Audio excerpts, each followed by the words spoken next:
Oui, parce que du coup, au niveau user research, tu prends tous les feedbacks et tu les mets en place, quoi. On demande toujours à son associé geek. Tu lui comprends quelque chose, là, le mec, il te dit oui, évidemment. Là, tu dis putain, mais on va pas être à la même école. Depuis les 450 000 euros, là, vous n'avez pas levé. Depuis les 450 000 euros, on a fait une série A avec Partech qui a investi 45 millions d'euros dans Wiglot. On est en phase de test de la semaine de 4 jours. Ah oui, donc en fait, officiellement, tu leur demandes de moins travailler, quoi. Officiellement, je leur demande de moins travailler moins d'heures. En volume horaire. Ce qui paraît le plus simple à ajouter sur un site, c'est un petit snippet de JavaScript. Et nos premiers clients, c'est en utilisant cette solution. Et cette solution, elle est universelle. Mais elle a un défaut. Yes, du coup, t'étais en train de m'expliquer comment t'as rencontré ton associé grâce à Balthazar de The Family à l'époque. Exactement, ouais, c'est ça. Alors mon associé, c'est Rémi Berda, qui est le cofondateur et CTO de Wiglot, mais qui est surtout le vrai génie de notre couple entrepreneurial, parce que Wiglot, l'idée, le nom, le premier MVP et le premier user, ça vient de lui. Ok. Donc ça fait beaucoup. Ouais, ça fait beaucoup, grave. Fallait que toi tu dépotes après, quoi. Ouais, c'est vrai. Et on s'est rencontrés en 2015, septembre 2015. En fait, à ce moment-là, moi, je recherche. Moi, je me suis donné 6 mois pour soit monter un projet, enfin commencer à monter un projet, ou rejoindre une boîte qui est en toute phase de démarrage, vraiment au tout début. Donc, soit late co-founder, ou premier salarié. Et je suis un peu à la fin de cette période, je suis dans le dernier mois et demi, de cette période de recherche de mon côté. Et lui, de son côté, il avait 2 ans de chômage, il avait déjà passé 1 an à monter une première boîte qui s'appelait Spotters, avec un ami d'enfance. Et à la fin de cette aventure qu'il avait terminée, il s'était posé la question, est-ce que je remonte une boîte ou pas? Il s'est dit oui, je remonte. Et lui, plutôt profil ingé dev, du coup? Ouais, lui, profil ingé généraliste et qui a appris à dev tout seul, par lui-même. Ah oui, ok, donc pas autodidacte. Pas ses études, mais plutôt... il avait un peu dev, mais pas du dev web dans ses expériences pro. Mais ensuite, pour le dev web, c'est avec sa première expérience. Okay. Et d'ailleurs, c'est grâce à ça qu'il a trouvé l'idée de Wiglot. C'est parce qu'il était confronté à la problématique de traduction de sites. Ok, trop cool. Bon, de toute façon, je pense qu'on va y revenir parce que l'idée, quand même, peut-être en intro, c'est peut-être que quand même tu te présentes. Parce que moi, je suis hyper content en tout cas de te recevoir. Déjà parce que je suis client de Wiglot sur l'ensemble de nos sites sous Webflow de notre côté. Wiglot est également sponsor de la saison 2 du podcast, donc encore merci pour ça, pour soutenir toute cette création de contenu et nous faire en sorte qu'on puisse faire ça dans les meilleures conditions possibles, avec les bonnes images, le bon son et d'avoir aussi les bons invités. C'est pour ça que je passe à chaque fois 2-3 jours par mois sur Paris, donc en tout cas merci pour ça. Et ce que je te propose, pour ceux qui ne connaîtraient pas Wiglot ou qui ne te connaîtraient pas, que tu puisses te présenter. Avec plaisir, merci de me recevoir. Je suis aussi ravi de participer à ce podcast. Donc moi, je suis Augustin, j'ai 36 ans, je suis CEO et cofondateur de Wiglot. Et Wiglot, c'est quoi? Wiglot, c'est un outil, un service qui permet de traduire un site web en plusieurs langues. Donc concrètement, vous avez un site en français, vous voulez pouvoir le rendre disponible en anglais et en espagnol, vous branchez Wiglot en quelques minutes, et ensuite, vous n'avez plus qu'à gérer la partie traduction. Et après, je pourrais rentrer en détail. Parce que la véritable innovation, en fait, c'est que c'est un peu une solution. Alors, je sais jamais s'il faut dire no-code ou low-code, mais c'est ça, c'est qu'il n'y a pas besoin d'être dev pour l'installer, quoi. Exactement, ouais. Nous, on est vraiment un facilitateur qui permet d'ajouter la traduction. On est un service, c'est un produit tech. On n'est pas traducteur en soi, mais le but, c'est que n'importe qui, j'allais presque dire ma grand-mère, mais bon, ma grand-mère, elle ne crée pas de site, mais n'importe qui doit être capable de pouvoir ajouter un site, ajouter Wiglot sur son site très rapidement sans aucune compétence dev. Et ça, c'est ce qu'on avait, c'est vraiment la façon dont on a pensé et créé Wiglot en 2015 quand on a commencé, à l'époque où no-code et low-code, ça n'existait pas.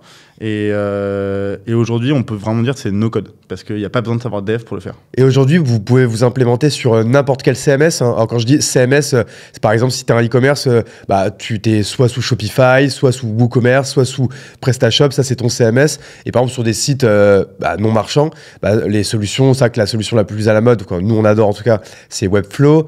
Mais tu as également Framer là, qui arrive très fort. T'as quoi d'autre? Vous mettez partout ou il y en a encore que vous ne faites pas? Non, on se met partout. En fait, on a vraiment une solution qui est universelle. Okay. Peu importe la tech que tu utilises. D'ailleurs, même parfois, tu peux mélanger différentes couches de tech ou autres. Et nous, on a la façon dont on s'intègre avec les sites fait que on ne regarde pas et on s'attache pas à la façon dont est créé le site, avec quel outil. Ok. Ce qui rend les choses très simples. Ouais, l'idée, on va pas rentrer dans la technique, mais c'est qu'en fait, c'est un plugin, c'est comment ça marche. Par exemple, sur Shopify, c'est qu'on vous trouve sur leur marketplace, comment ça marche? Ouais, exactement. En fait, tu peux le voir comme une app ou un plugin, peu importe le nom qu'on lui donne, mais tu l'ajoutes sur ton site, donc ça peut être une app sur Shopify, un plugin sur WordPress. Il n'y a pas de nom spécifique quand tu es sur Webflow, mais on pourrait dire une app tout court. Ouais. Et en fait, tu l'ajoutes sur ton site, et ensuite, une fois que c'est ajouté et intégré, tu n'as plus qu'à gérer ta partie traduction sur Weglot. Et ça, c'est pareil pour tout le monde. Ok, très bien. Mais dans l'histoire de la création de Weglot, au tout départ, on l'avait voulu universel et qu'on puisse l'ajouter à n'importe quel site. Et ensuite, on est passé par différents chemins pour arriver à ce résultat-là, parce que c'est pas si facile. Ouais, mais je pense que de toute façon, on va y revenir. Il va y avoir plein de choses hyper intéressantes à échanger ensemble. Donc, toi, si je reprends un peu la chronologie, donc on vous met en relation. Donc en 2015, vous êtes mis en relation par Balthazar. Là, à ce moment-là, Rémi te pitch Weglot. Lui, il a plutôt un profil de CTO. Toi, du coup, peut-être plutôt un profil de co-founder CEO. Et qu'est-ce qui se passe après cette première rencontre? Exactement. Alors, plus que se pitcher, je pense qu'on a plutôt... à ce moment-là, je ne sais pas si vraiment nous-mêmes, on est dans une démarche de pitch. On est plutôt sur partager où est-ce qu'on en est. Qu'est-ce qu'on fait, qu'est-ce qu'on cherche. Et on prend un café tous les deux à la suite d'une mise en relation par Balthazar, de The Family, exactement. On était avenue de l'Opéra et on prend ce café et on se raconte un peu, OK, qu'est-ce qu'on a fait, sur quoi est-ce qu'on travaille, qu'est-ce qu'on sont nos projets et autres. Et à ce moment-là, l'une des choses dont il me parle, c'est Weglot, c'est d'avoir une solution de traduction et simple à ajouter sur un site web. Et la façon dont il me décrit à la fois le problème, sa vision des choses et autres, ça résonne énormément pour moi. Alors moi, je viens pas du tout du monde de la tech. À l'époque, HTML, CSS, je sais même pas ce que c'est. Ouais, ok. Niveau zéro, quoi, comme moi. Niveau zéro.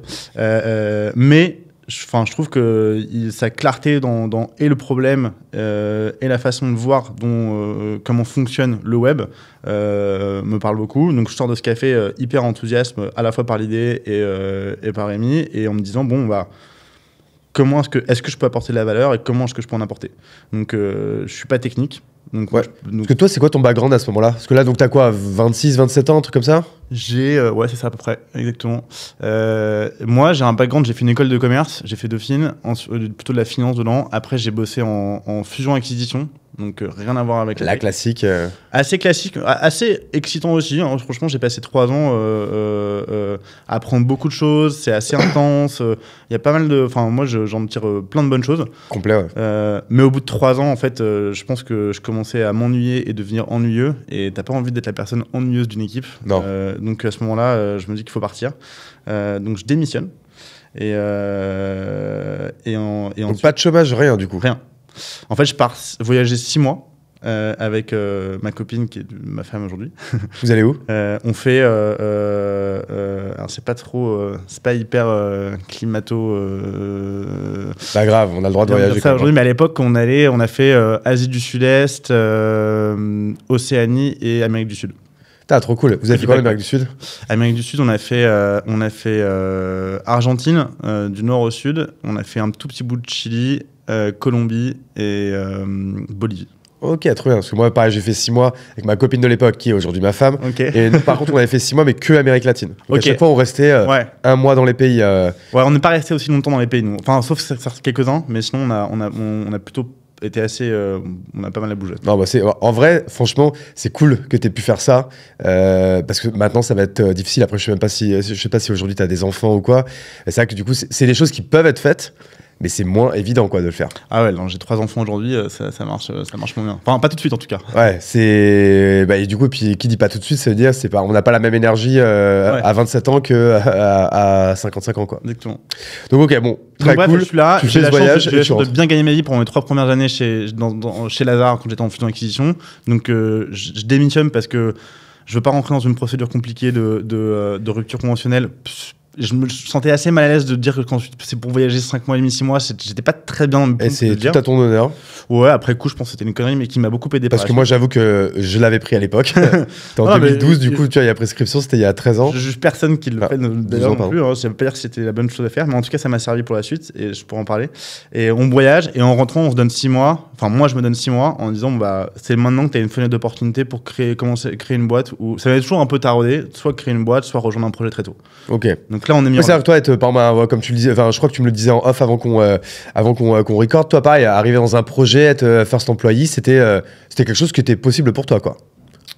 Ouais. Moi, je m'étais pas mis trop de barrières. Je me dis, moi, ce que je voulais vraiment faire, c'était monter une boîte. Mais j'étais aussi conscient que être premier employé ou lead co-founder, bah, ça pouvait aussi fonctionner. Je pense que c'était vraiment un mélange de trouver le projet et les bonnes personnes, les personnes pour les rejoindre ou pour créer ensemble. Ok, non mais en fait hyper intéressant parce que je pense qu'en fait il y a plein de gens qui sont dans le même cas que toi, qui à un moment donné sont en transition, ont cet instinct qu'ils ont envie d'entreprendre ou de rejoindre un projet entrepreneurial. Voilà, ils sont pas amoureux d'une idée plus que d'une autre, ils sont plus amoureux d'une énergie, d'un projet. Et c'est ça que trouver un co-founder, bah, c'est pas évident en fait. C'est comme aujourd'hui, il n'y a pas de playbook pour trouver l'amour. Tu vois, c'est mine de rien, c'est vrai que c'est plus tu fais des choses, plus tu vas créer des opportunités, plus tu te donnes des chances d'y arriver. Donc comme par exemple aller prendre un café suite à une mise en relation. Mais ça, peut-être que toi, donc ça a marché peut-être à la première mise en relation, tu as eu de la chance, mais c'est vrai que souvent ça marche pas à la première, il faut en faire plusieurs, il faut rencontrer du monde. Mais du coup, c'est vrai que c'est intéressant d'avoir ton point de vue là-dessus, quoi. Oui, c'est vrai. Bah, moi, à cette époque-là, t'es quand même dans une démarche d'ouverture. Enfin, à la fois à chercher des idées, les creuser un peu. Quand tu creuses tes idées, t'es aussi dans une démarche où tu dois interagir avec les gens qui ont le problème que tu essaies de résoudre. Ou pour bien comprendre si ton idée, il faut la creuser un peu plus. Donc, je trouve que t'es dans une période où tu dois tout le temps être à la fois ouvert et en recherche d'échanges avec d'autres humains. Et ça te met un peu dans un état d'esprit assez particulier, mais qui est assez agréable et assez dynamique. Et donc pendant ces 6 mois-là, j'ai aussi rencontré plein de gens différents qui étaient à différents stades de leur maturation entrepreneuriale ou de leur projet ou autre. Et quand je rencontre Rémi, j'en ai déjà vu quand même quelques-uns. Donc je pense que un peu au fond de moi, je commence à savoir et sentir ce qui intuitivement me va et ce qui ne va pas. Et ce qui ne me va pas. Mais du coup, c'est ça. En fait aussi, c'est pour ça que, comme tu dis, tu as rencontré plein de gens. Donc, on dit, voilà, les opportunités, il y a aussi une question de chance. Parce qu'en fait, Rémi, tu l'aurais rencontré 6 mois plus tard. Peut-être qu'il aurait du coup déjà rencontré son alter ego CEO. Ou alors, tu l'aurais vu 6 mois plus tôt. Bah, il aurait peut-être pas encore eu l'idée. Il serait, enfin, voilà, tu vois, des fois, il y a aussi une question de momentum et de chance. Mais d'ailleurs, c'est même la même chose dans le business. Hein. Des fois, il y a des super idées, des super exécutions qui vont pas marcher. Parce que le time to market est pas bon et que si tu l'avais fait 2 ans plus tard, tu aurais peut-être fait le nouveau Airbnb. Enfin, tu vois, il y a plein de choses comme ça qui peuvent exister. Ah, je suis entièrement d'accord. Hein. C'est la chance, c'est le timing. Exactement.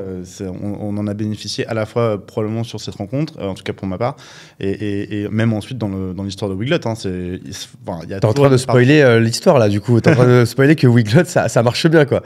Donc, du coup, là, je pense à un moment donné, est-ce que tu te souviens le moment où globalement, en fait, vous vous tapez dans la main sans se dire, vas-y, c'est bon, on monte une boîte, 50-50, on fait une SS, on dépose des statuts ou quoi. Non, à quel moment vous vous tapez dans la main en disant, vas-y, commençons à travailler ensemble et voyons si ça fonctionne.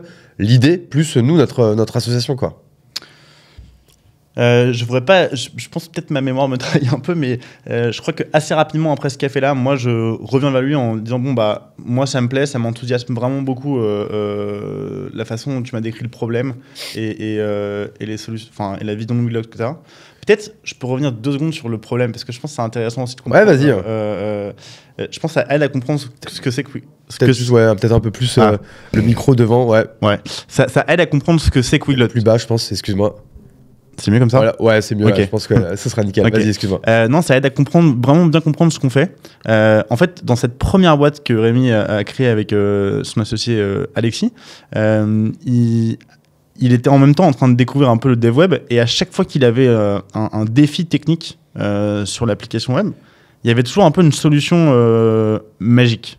Par exemple, à l'époque, si tu voulais ajouter du paiement sur un site, comment tu fais? Tu vas te connecter à ta banque, tu crées un pont entre les deux, comment tu gères la sécurité des cartes? Il n'y a pas encore Stripe? Si, en fait, il a trouvé Stripe. Oui, voilà. C'était réglé, quoi. Stripe, ça fait que ça le fait hyper bien.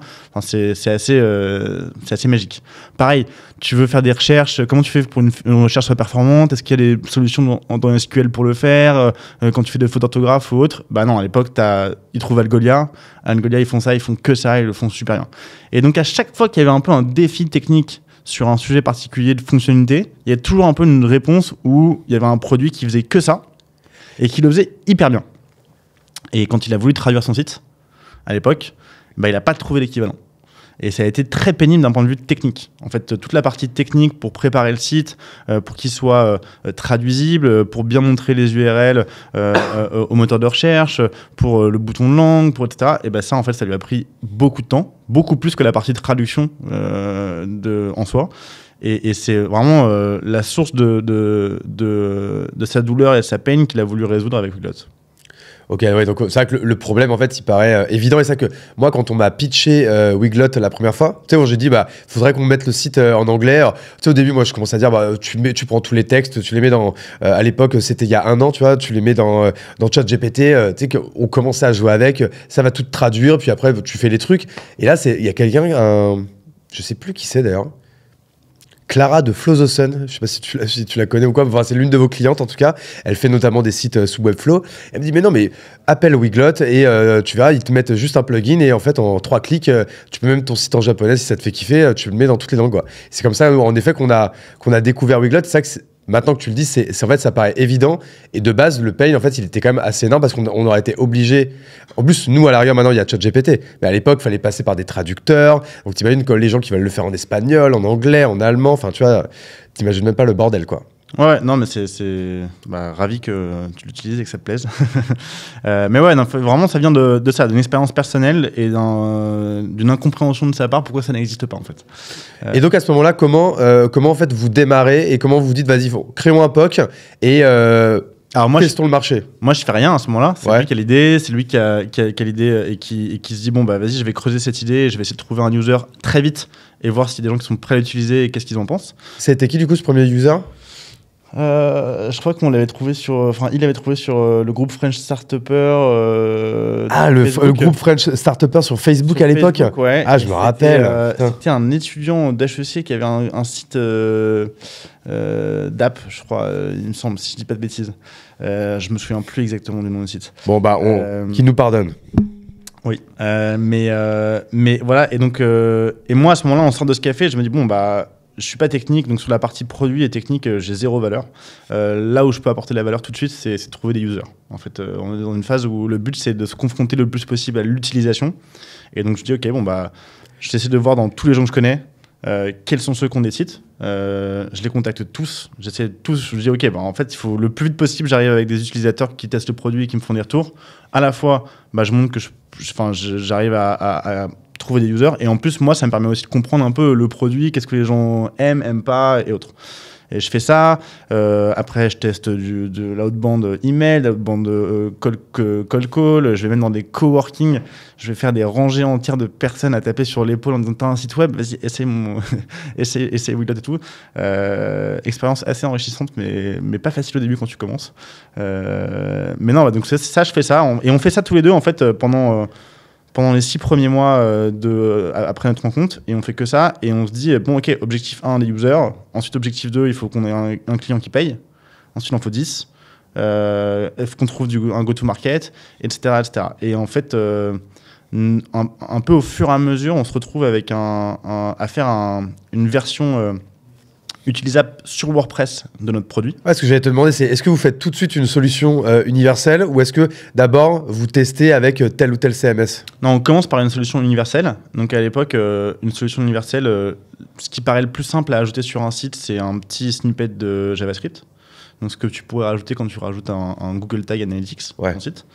Et on se dit, bah ça tu peux l'ajouter sur n'importe quel site et sans compétences tech a priori. Et on fait ça, et nos premiers clients, c'est en utilisant cette solution. Et cette solution, elle est universelle. Okay. Mais elle a un défaut. Voilà, elle en a 2. Un, certaines personnes bah, ils savent quand même pas ajouter un bout de JavaScript dans leur HTML. Et ils nous disent, ouais, c'est bien les gars, mais en fait, est-ce que vous n'avez pas un plugin pour l'ajouter? Parce que moi, je sais pas faire. Moi, tu vois, j'aurais été ce genre de client, moi. Ouais, bah moi aussi, c'est sûr. Franchement, moi, je veux un truc où je veux rien faire, en fait. Je veux appuyer sur installer, utiliser, quoi. C'est tout, quoi.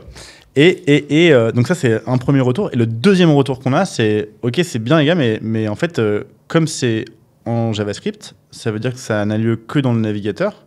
Donc, les textes sont pas traduits pour les moteurs de recherche.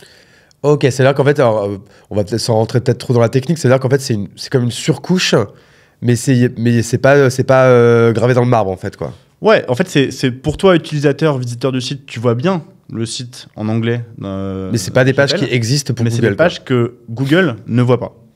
Voilà, concrètement, il peut donc pas... c'est dommage, en fait, pour ton SEO multilingue, ça n'a aucune utilité. C'est difficile d'argumenter contre les gens qui nous font ces objections en disant bah c'est bien les gars, mais en fait ça ne fonctionne pas pour le SEO. Ouais. Et proposer une solution qui a déjà qui a une approche un peu différente de la façon de faire du multilingue sur un site à proprement parler, mais qui sur certains aspects est moins performante que la version traditionnelle, bah c'est difficile. Et un peu avec les retours qu'on a sur cette partie WordPress, dans un premier temps, Rémi, il va embarquer la librairie JavaScript dans un plugin. Et ensuite, il trouve même une façon de le faire côté serveur. Et donc que ce soit indexable et indexé par Google. Okay. Donc en fait, on résout deux problèmes un peu en un grâce à ça. Et on commence en plus à se rendre compte que sur WordPress, il y a des canaux de distribution qui sont assez magiques, qui peuvent être l'App Store de WordPress, qui fonctionne très bien et qui nous rapporte un flux d'users qu'on n'avait jamais eu en termes quotidiens. Plus on commence en plus on découvre une communauté qui est très honnêtement très bienveillante et ouverte et qui nous a aussi beaucoup aidé à se développer au tout début. Et donc on se dit ok, en fait c'est trop bien, ça fonctionne bien, on a découvert ça, allez on se focus, pendant 6 mois on fait que ça, que la partie WordPress, et on fait que ça. Et c'est à ce moment-là, on est en février 2016, on dit bon ok, vas-y, peut-être que là il faut créer la boîte, on peut plus avoir les abonnements qui tombent sur ton compte perso. Il faut... À ce moment-là, c'est quoi, on va dire, le MRR, il est sûrement anecdotique, mais c'est quoi, on parle de quoi, 1000 euros, 2000 euros? Ouais, peut-être 1000 euros, tu vois. Même ouais. Pas, ouais. Et donc à ce moment-là, donc au bout de 6 mois, là vous vous tapez dans la main et vous dites ok, on va faire cette aventure ensemble et on monte la boîte. Ouais, exactement. Et donc vous montez la boîte à 50-50. Ouais. Et 49-51. 51 pour lui, 49 pour moi. Ok, quand même, parce qu'il avait quand même apporté de base l'idée, le nom peut-être. On s'était dit que c'était important que quelqu'un puisse trancher à un moment s'il y a un problème. C'est ça que ça, souvent, c'est un bon conseil qu'on entend souvent, de dire que les associations à 50-50, c'est un peu une connerie, et que souvent, en fait, il vaut mieux faire un 50,1, 49,9 pour que, voilà, au bout d'un moment, il faut qu'il y en ait un qui tranche, quoi. On n'a jamais eu ce sujet-là, donc on ne saura pas. Touche du bois. Cas, ouais. Voilà. Ok, donc là on est au bout de 6 mois, vous allez monter la boîte, vous commencez à avoir quelques clients, vous avez un POC qui fonctionne sur WordPress. Du coup, c'est quoi la suite? À quel moment on va dire ça s'accélère, quoi? Là, on se dit, là, on commence à recevoir beaucoup de plus en plus d'utilisateurs. On comprend mieux les go-to-market spécifiques à WordPress, etc. Donc on commence à vraiment sentir une bonne adhérence marché sur WordPress. Ouais. Et donc là, on commence à être pas mal submergé de support. Ce que j'allais te dire, là, à ce moment-là, 80 ou 90% de votre temps, ça doit être du support, quoi. Là, on avait encore du live chat, donc là, on passait une partie de nos soirées à répondre, mais c'était un super problème. Enfin, ouais. C'était génial. Oui, parce que du coup, au niveau user research, du coup, tu prends tous les feedbacks et tu les mets en place, quoi. Et tu débugs. Ouais, il faut trier. Et en fait, on fait tous les deux du support. Moi, ça me fait vachement progresser sur la partie produit. Web et produit. Alors évidemment, je suis pas dev, mais bon, le but c'est qu'aussi je monte et je puisse en prendre une bonne partie pour que Rémi fasse pas tout et qu'il puisse avoir un petit peu de temps sur la partie amélioration produit. Et on se dit, pendant 6 mois, on fait que WordPress, à la fois sur la partie distribution, à la fois sur la partie support et sur la partie progression, enfin amélioration du produit. Oui, parce qu'à l'époque, WordPress, c'est quand même hyper répandu. Ouais. Webflow, je ne sais même pas si ça existe déjà en 2016. Pas comme aujourd'hui. Non. Pas en France, c'est pas encore, on n'en parle pas trop. Non. Non, on n'en parle pas trop. Et ouais, même Shopify, ça commence tout juste. Ah, c'est ouf. Moi, on a l'impression que Shopify a toujours été là et en fait. Non, nous, à ce moment-là, en revanche, on se dit. C'est PrestaShop en fait les number one à ce moment-là. Et nous, on se dit à ce moment-là, ok, il faut dupliquer.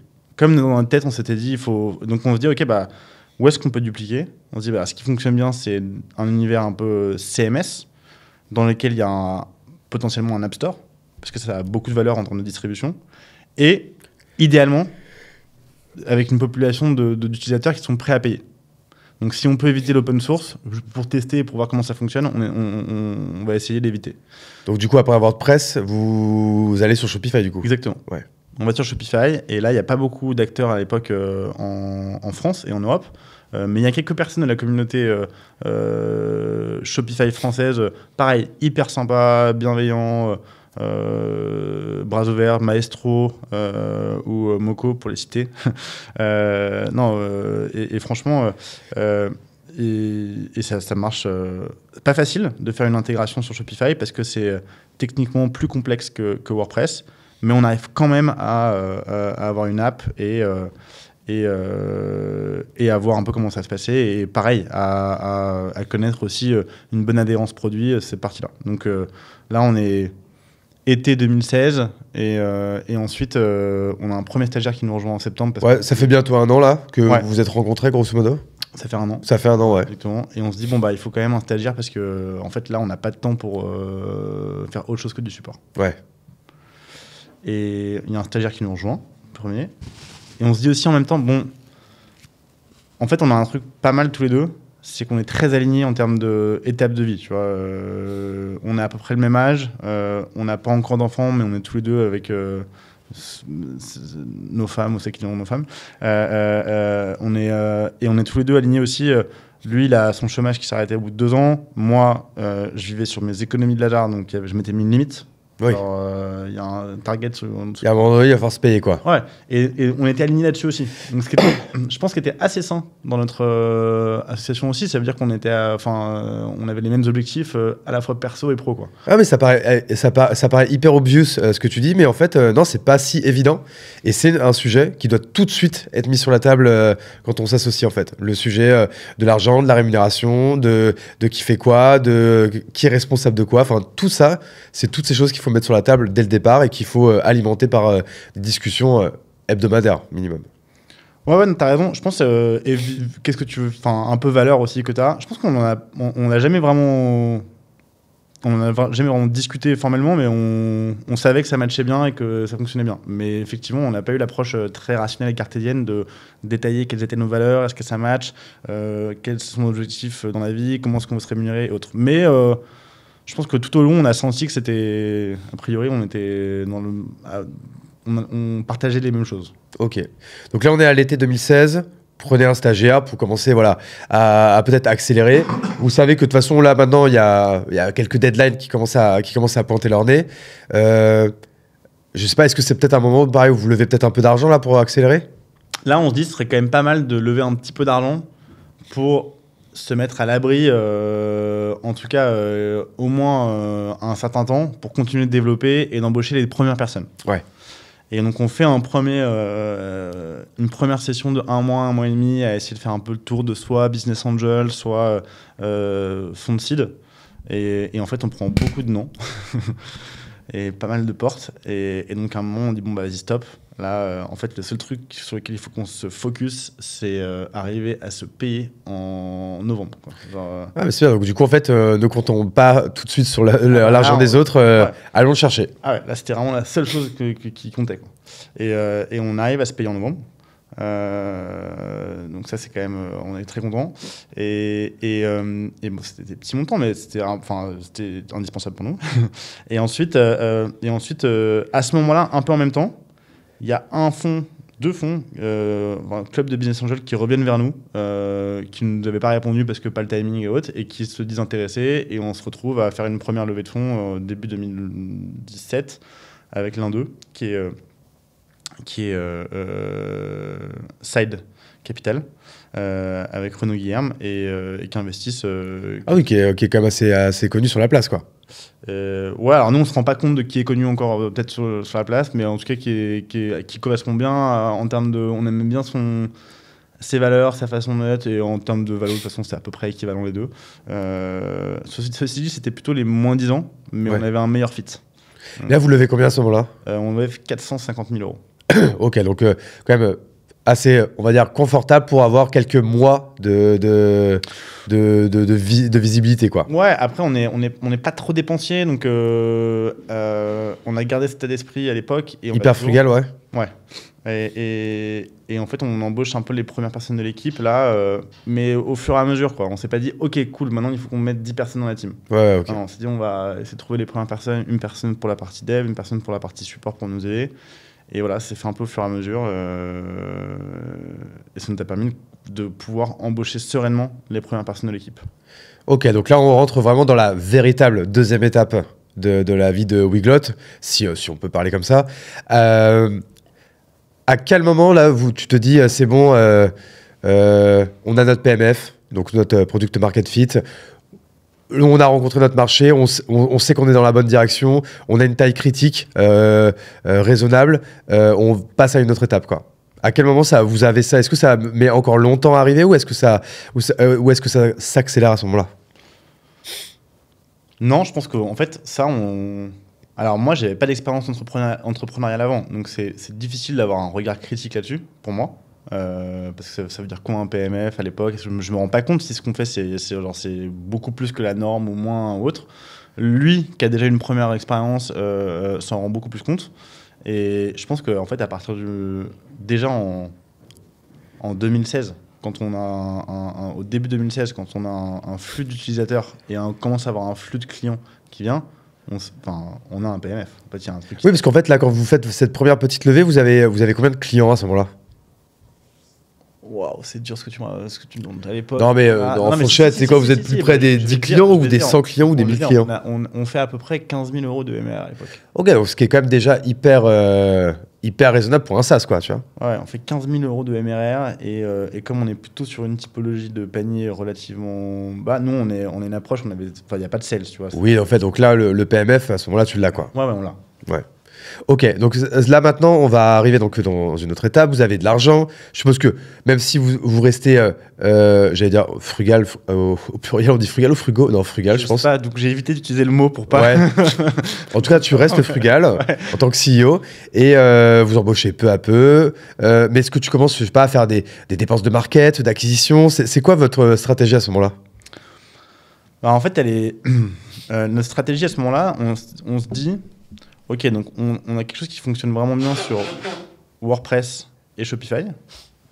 On a toujours cette lib.js qui est un peu utilisée quand même, parce que tout le monde n'a pas forcément besoin de SEO. Ouais. Et on se dit, maintenant, il faut qu'on continue de grossir et se développer dans d'autres CMS. Donc, une des choses qu'on va faire, c'est, on se dit, je crois que c'était mon idée, une mauvaise idée, mais c'est pas grave, on a quand même testé vite. On va créer des intégrations dans toutes les autres CMS qui existent et qui sont possibles, ou dans tous les autres frameworks un peu plus dev qui existent. Donc par exemple, si tu utilises PHP, tu vas utiliser ce qu'on appelle un framework, par exemple Symfony, et dedans, tu utilises des bundles.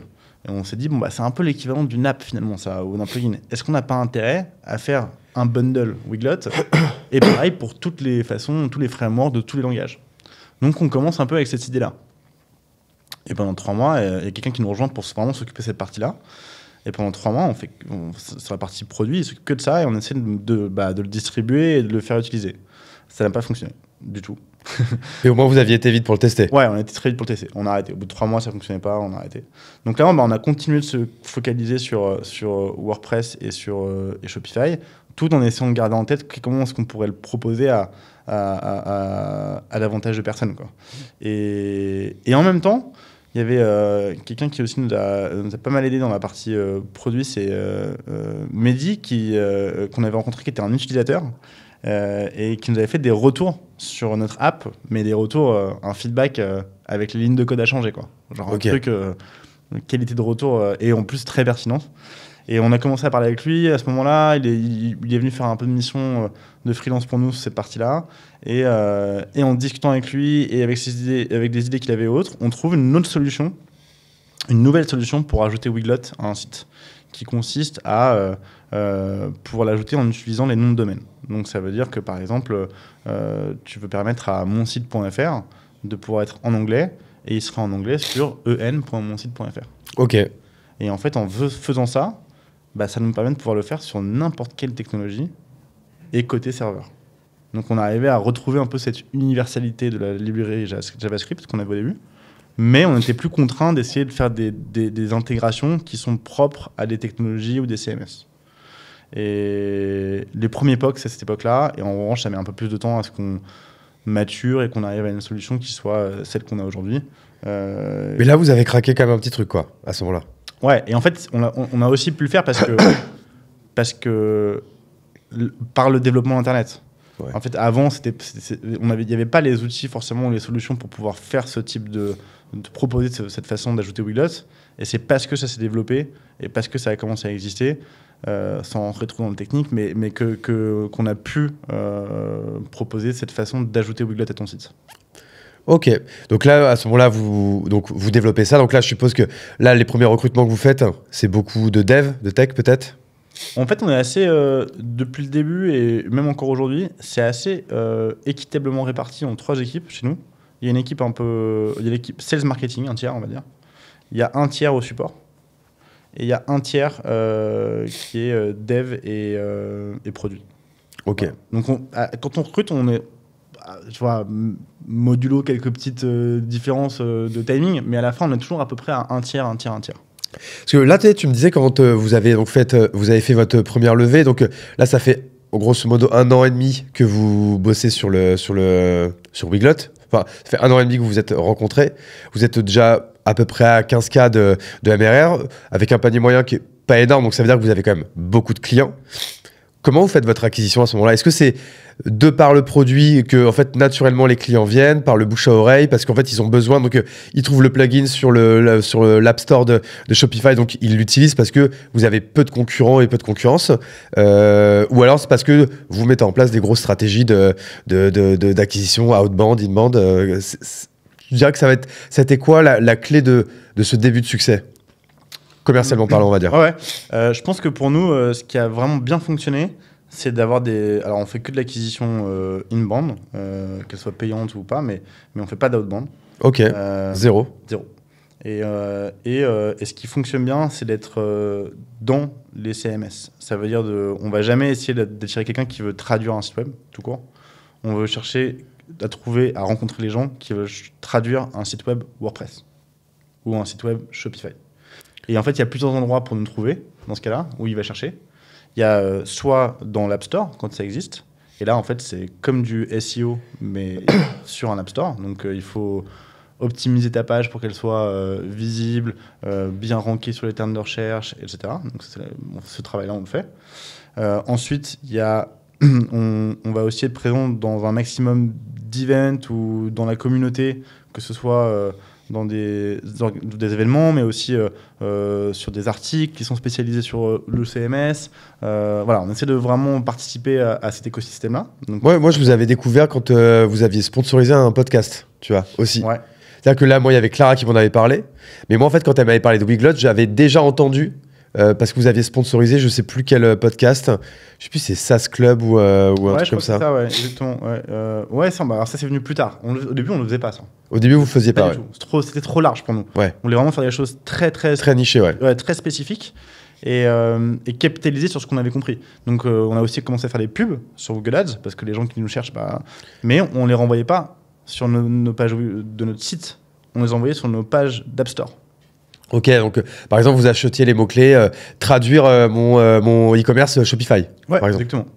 Et plutôt que d'arriver sur une page Weglot, et après de cliquer et d'aller sur l'App Store de sur l'App Store de Shopify, il y a sur la page Weglot de l'App Store, et là, tu as beaucoup plus confiance. Tu es dans l'environnement que tu connais, et tu as une solution qui, a priori, est approuvée par cet environnement. Donc, ok. Donc on a fait ça, on a commencé à mettre en place du SEO en faisant des articles sur notre propre sites. Et c'est vraiment, ouais, c'est le gros du travail qu'on a fait en termes d'acquisition et de distribution. Ok. Au début, très franco-français. C'est-à-dire, t'as un site en français ou non? Ou dès le départ? Site en anglais. Et en fait, notre acquisition premier jour, elle est déjà internationale. Comme on est sur l'App Store. Ouais, du coup, qui est pas du tout en fait, français ou autre, quoi. Tu raisonnes que en anglais tout le temps, etc. Et ce qui explique pourquoi aujourd'hui, c'est une des raisons, pas la seule, mais pour laquelle notre premier pays aujourd'hui, c'est les US. Ouais, j'avais lu ça, ouais. Alors que 100% de l'équipe, elle est basée en France. Ok.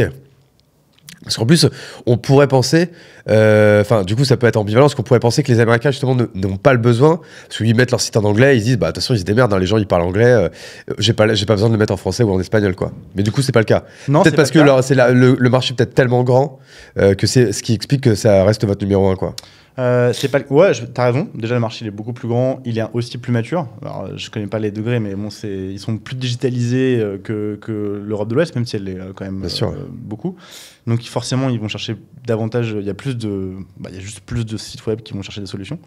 Et aussi parce qu'en fait, l'accessibilité langue chez eux, c'est très important. L'accessibilité tout court. Donc, il ne faut pas voir la traduction que comme un outil qui te permet d'augmenter ton trafic ou tes ventes. C'est évidemment une des raisons pour lesquelles tu vas acheter la traduction. Mais c'est aussi un outil qui te permet d'être accessible. Et les sujets d'accessibilité aux États-Unis, c'est assez important. Donc, que dans un État particulier, tu as parfois des lois ou des obligations qui demandent à certains sites de pouvoir être accessibles dans les différentes langues qui sont parlées dans le... Ouais, par exemple, tu vas dans des États comme la Californie ou la Floride où il y a une grosse communauté hispanique, je suppose que c'est un peu obligatoire. Ouais, exactement. Ok, bah, ça, hyper intéressant là-dessus. Donc, j'ai bien compris au début, donc votre acquisition, elle est quand même très... elle paraît presque très organique, en fait, du coup. Bah, oui. Après, on paye quand même pour la partie AdWords. Alors, je sais pas si tu rentres ça dans l'organisation. Non, justement, à part l'Ads, en fait. Mais sinon, le reste, c'est que les gens, ils vous trouvent sur les stores, en fait. Ouais, ça, plus on essaie de... Alors, c'est pas de l'organique, mais... Enfin, c'est un peu l'organique, mais on essaie vraiment de... Quand on peut, de pouvoir avoir des articles dans les médias spécialisés des CMS dans lesquels on existe. Donc, parfois, ça peut aussi demander de sponsoriser un article. Bien sûr, ouais. Et on est OK pour le faire. C'est du temps passé pour écrire l'article et autres, c'est normal, quoi. Ok.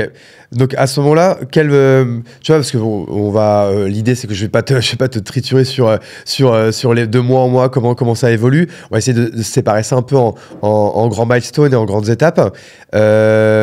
On revient, on était en 2016, donc vous faites votre levée, vous commencez à recruter peu à peu, vous continuez votre croissance, toujours croissance hyper rentable. C'est quoi le milestone d'après, on va dire?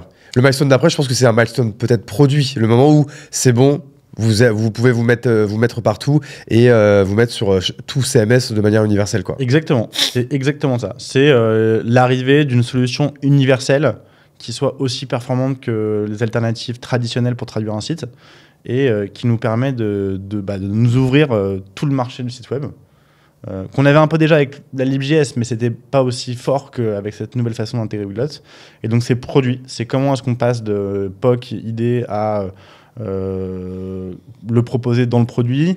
Comment est-ce qu'on arrive à faciliter, comment est-ce qu'on rend cette façon d'ajouter Weglot facile et simple pour l'utilisateur, parce que c'est pas simple quand même au départ. Enfin, tu vois, si on avait parlé de DNS, tu changes tes entrées DNS avec tes noms de domaine. Ouais, j'ai pas. Désolé. T'es pas serein, quoi. Genre, tu sais pas comment tu vas le faire ou autre. Hein, donc c'est là qu'on demande toujours à son associé geek. Tu comprends quelque chose, là, le mec il te dit oui, évidemment. Et tu dis putain, mais on n'a pas été à la même école, quoi. Donc ça, c'est vraiment c'est le nouveau milestone, c'est ça, exactement. C'est ça, tout en continuant à faire ce qu'on fait et de le faire très bien. Parce que l'autre milestone, c'est qu'on a quand même une équipe qui commence un peu à grossir. On n'est plus la même taille d'équipe. Alors on reste on a plutôt une culture de petite équipe très impliquée et on n'embauche pas beaucoup. Enfin, je sais pas dire, mais si, c'est vrai qu'on peut le dire. Aujourd'hui, vu votre taille, vous êtes même pas 50. Ouais. Alors que vous faites combien déjà? 25 millions d'affaires. Voilà. Donc c'est quand même pas mal, quoi. Petite équipe versus le chiffre d'affaires et la rentabilité de la boîte, quoi. Voilà, exactement. Et donc ça, comment on arrive à maintenir l'efficacité, l'excellence opérationnelle tout en grandissant un peu en taille d'équipe, que ce soit côté dev, côté support. Nous, le support, c'est un truc qui est hyper important pour nous et en plus, c'est volumineux. Enfin, tu vois, aujourd'hui, Weglot, c'est 400 demandes par jour. Donc, comment tu fais pour maintenir un niveau de support qui soit le plus haut possible avec ces volumes-là? C'est un vrai défi. Ils le font. Ils sont vraiment très très forts pour ça. Donc ça c'est aussi l'autre milestone qui commence. Mais c'est aussi un peu notre rôle et le mien qui change un peu à ce moment-là. Ok. Juste au passage, vous utilisez quel techno pour le support? Help Scout. Ok, je connaissais pas. C'est du ticketing comme Zendesk par exemple. Ouais, ce que j'allais dire, c'est vrai que tout le monde connaît Zendesk, mais alors comment ça s'appelle ce que tu as utilisé toi? Help Scout. Ok. Bon, ça va. Et donc à ce moment-là, on a dit il y a le milestone produit. Ouais. Donc, et là, est-ce que tu comment après tu peux nous expliquer la croissance qui va être la vôtre? Est-ce que tu penses que c'est parce que du coup vous avez débloqué ce produit qui devient universel et qui devient du coup hyper facile à utiliser, hyper facile à installer, que du coup d'un coup il y a une croissance phénoménale, ou pareil, là vous tentez aussi d'autres canaux d'acquisition et ou c'est un petit peu de tout en fait, hein, grosso modo? Ouais, il y a pas de. J'adorais partager une formule magique qui marcherait pour tout le monde, mais c'est pas trop le cas. C'est un peu de tout. Il y a le produit, donc maintenant on s'ouvre de nouveaux marchés. Donc comment est-ce qu'on peut dupliquer la stratégie qu'on a qui fonctionne sur deux CMS sur les autres? Donc en fait, on se dit on a une façon universelle d'ajouter Weglot, mais on veut réappliquer les mêmes formules qui fonctionnent sur d'autres CMS, donc trouver les CMS dans lesquels on peut faire ça, qu'il y a une communauté, commencer à comprendre comment elles fonctionnent, parce qu'il y a quand même un peu des spécificités à chaque fois et autres, donc il y a vraiment cette partie-là, Ouais. et c'est comme ça qu'on va commencer à arriver aussi sur Webflow à un moment. On a aussi fait un product hunt, je crois, à l'époque, parce que justement, maintenant, on pouvait s'adresser à une grosse base. Vous arrivez premier? On arrive premier, ouais. Ah, pas mal. Très bien préparé de la part de... Genre en mode premier de la journée, premier de la semaine, vous avez... Premier de la journée, et on fait top 3, je crois, ou top 5 de la semaine, ouais. Ouais. Cool. Ouais, c'est vrai que c'est des petits sympa. milestones sympas, tu vois, à fêter en équipe Sympa. et tout. C'est un peu cool. Vanity Metrics, on se méfie toujours un peu, mais en fait, non, ça nous a quand même un peu rapporté des positions et autres. Et Ça rapporte beaucoup d'users, Product Hunt. Pas toujours il y a un peu de tout, mais en tout cas, c'est que du bon quand même. Ouais, c'est sympa. Non, mais c'était une super exécution de la team marketing qui a vraiment bien préparé ça et qui l'a très bien réussi. C'était top. Et ouais, ça a clairement participé ensuite à découvrir quels étaient les types d'utilisateurs qui pouvaient être susceptibles d'être intéressés par notre solution un peu universelle et quels CMS on allait un peu davantage explorer, quoi. Et donc, à ce moment-là, vous êtes chez tout le monde. À quel moment parce qu'en fait, moi, j'ai l'impression que vous êtes une référence sur les sites Webflow. Est-ce que je dis une connerie ou est-ce que quand même Webflow, Non. c'est quelque chose d'important pour vous aujourd'hui? C'est important pour nous. On est une référence sur le site Webflow. Alors, parce qu'on a beaucoup bossé dessus. En fait, Ouais. on a dit, OK, en fait, Webflow, ça fonctionne très bien. On a des users. Il y a un côté très communautaire en plus, des users Webflow. Hop, donc, on a fait un plan sur comment est-ce qu'on fait pour que les gens nous associent et qu'on soit vu comme la solution de référence sur Webflow. Et ils nous ont aussi aidés, hein, c'était collaboratif, c'est pas. Il y a aussi. Ça, vous avez échangé avec les équipes. Ils sont à quoi? Ils sont à San Francisco. Au début, on commence tout seul. Et à un moment où on est un peu visible, on essaye d'échanger un peu avec eux, mais en fait, ils étaient pas hostiles, en tout cas. Ouais, ok. Oui, parce qu'en fait, les gens, en fait, est-ce que ces gens-là, ils vous voient d'un bon œil, ou est-ce qu'en fait, ils se disent, ouais, ils rentrent quand même un peu dans mon code, ils font un peu. Alors nous, on rentre pas dans le code, donc on vient pas. Ah, pardon, ils rentrent un peu dans mon système, quoi. Ouais, alors dans son système, oui. Après, ils nous voyaient, je pense, d'un bon œil parce que c'était quand même une fonctionnalité qu'ils n'avaient pas, et donc ils étaient contents de pouvoir dire qu'ils sont capables de proposer une solution. Ouais. Mais ils sont pas mal posé la question sur comment est-ce qu'ils vont faire, est-ce qu'ils vont finalement la créer en interne à un moment. Ouais, est-ce qu'ils n'ont pas de store, Webflow? Ils n'ont pas de store, à l'époque ils n'en avaient pas, maintenant ils en ont un. Ok. Et viennent de sortir la fonctionnalité native de pouvoir faire de la traduction et du multilingue sur Webflow. Ok. Avec Webflow. Donc là, exit Weglot, quoi. Donc là, le marché... Mais on avait déjà connu ça avec Shopify. Quand on est arrivé sur Shopify, il n'y avait pas de solution pour la traduction. Tu vois, nous, on le savait pas, ça. Mais bon, on va vous garder parce que c'est sympa quand même. Non, bah écoute, si vous ne nous gardez pas, on sera ravis de comprendre pourquoi et de se comparer. Tu vois, non, mais complètement. C'est important. Je pense mais vous l'avez testé, comment leur solution? On le teste, c'est un beau produit, Webflow, donc c'est plutôt une bonne solution. On reste quand même pertinent parce qu'il y a quand même des avantages à utiliser notre solution. Et donc, nous, notre enjeu, c'est de dire, de toute façon, on n'est pas que Webflow. Et depuis le départ, on s'est toujours dit, on ne doit pas être que dépendant d'un CMS. Bah, la preuve, c'est que du coup, ce serait hyper dangereux sinon. C'est hyper important d'être diversifié, que ce soit en termes de nombre de boîtes, mais aussi en termes de marché et CMS sur lesquels on est. Ouais. Donc oui, on aurait préféré qu'ils ne la sortent pas.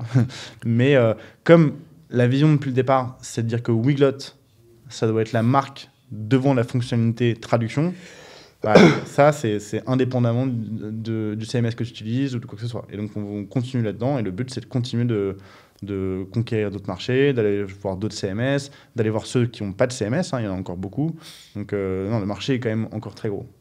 Ok, donc là, à ce moment-là, on a fait un petit bond en avant en parlant de Webflow, parce que Webflow, ça arrive vers quelle année? Ça, c'est 2019 en France? Ouais, alors nous, quand on a commencé vraiment à s'y intéresser, alors je vais pas dire de bêtises, mais je pense qu'on commence vraiment début 2020, je pense à peu près. Ouais, c'est peut-être un peu après, hein, c'est vers le Covid. Hein. Ouais. Bon, j'avoue que je sais plus exactement. Mais donc, du coup, là, pendant toutes ces années-là, du coup, vous continuez votre croissance. On continue de croître. Vous ne relevez... en dehors depuis les 450 000 euros, là, vous n'avez pas levé.